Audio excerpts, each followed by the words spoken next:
very contentious quarterfinal with Dave Finley of Canada. That one got a little chippy towards the end. Dave Finley unable to convert multiple step outs. Referee calling straight arm pushes. Marquez Moreira holding on for the 10-4 victory there.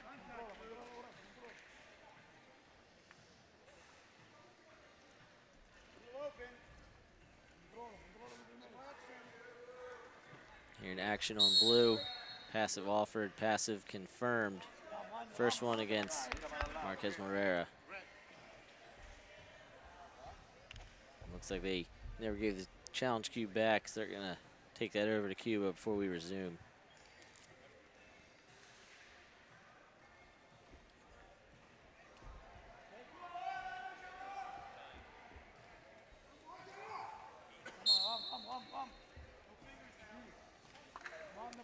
Not a whole lot on the Cuban in database, but he has wrestled on American soil before. Just last week, he was defeated in the semifinal. And actually, it looks as though that semifinal wasn't contested. That he weighed in last week and then didn't wrestle. Yeah, and sometimes you're going to see that at the championships when you consider that they need to have a certain number of wrestlers compete in order to have the same number of wrestlers compete in the championships. Something we saw with Izquierdo Mendez of Colombia, as we get Rios in his first attempt in parterre, unable to finish anything.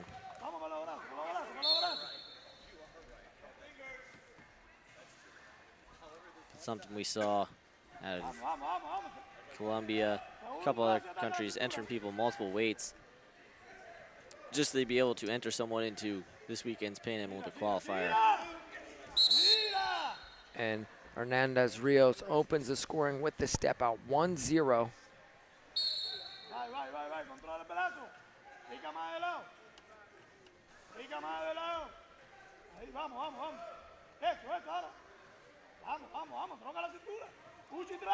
Cuba already has 2 qualified. Have not had anyone yet.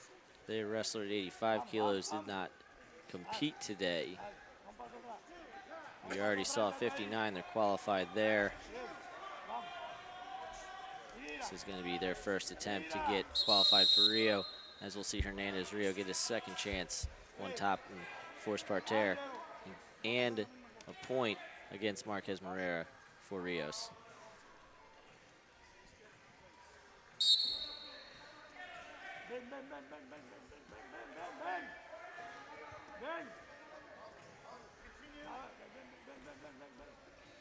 Brock, this is as we get Hernandez Rios up in the air. Big throw. To danger, and it's going to be confirmed for 4.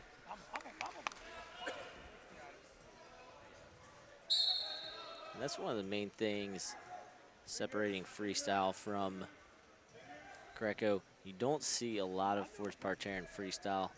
The odd caution every now and then, getting them put down. Something I personally would like to see more of in freestyle. I've talked about that, you know, in the past 6 months. You know, watching the Greco-Roman as opposed to the freestyle. I like the passivity progression in Greco-Roman better than the shot clock. And it also brings elements. You need to be a 3-position wrestler in Greco-Roman. You need to have parterre defense, you have to have parterre offense, and you have to be good in the neutral position. If you were extremely good in the neutral position in freestyle, you don't have to worry about parterre, either offensively or defensively. But your best wrestlers are great going from a takedown into a turn. Sadulayev is incredible at his turn rate on top. That's why I consider him the #1 pound-for-pound wrestler in the world, is his work on top. And another one that's great from the parterre position in men's freestyle. Taha Akul of Turkey. The leg lace. Now his turn is not one that you're going to see in Greco since it's a leg attack, but we saw him win by technical superiority multiple times at the World Championships, multiple times last month at Yasser Dogu with a quick takedown into that leg lace.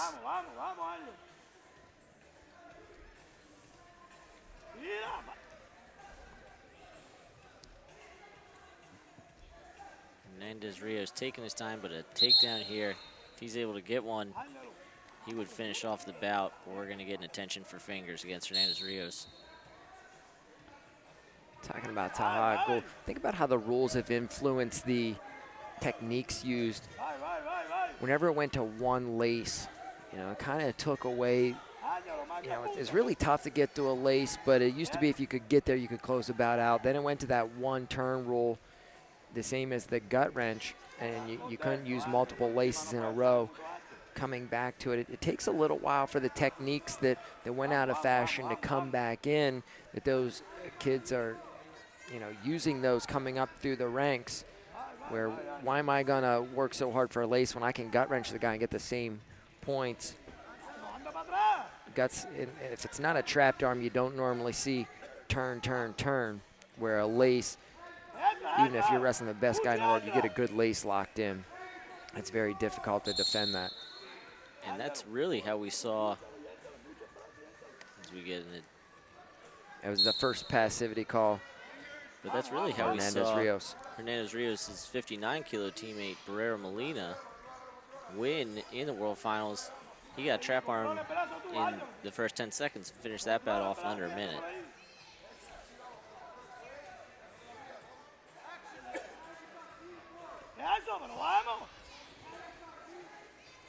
As we enter our final minute White here. paddled. It was offered against red. White paddled by both the judge and chairman. Now, it looked like after that for Hernandez Rios, just one score away from closing the bout out. Duck attempt by Marquez Moreira, unsuccessful. He really hasn't seemed to have a sense of urgency. They really wanted to close it out early.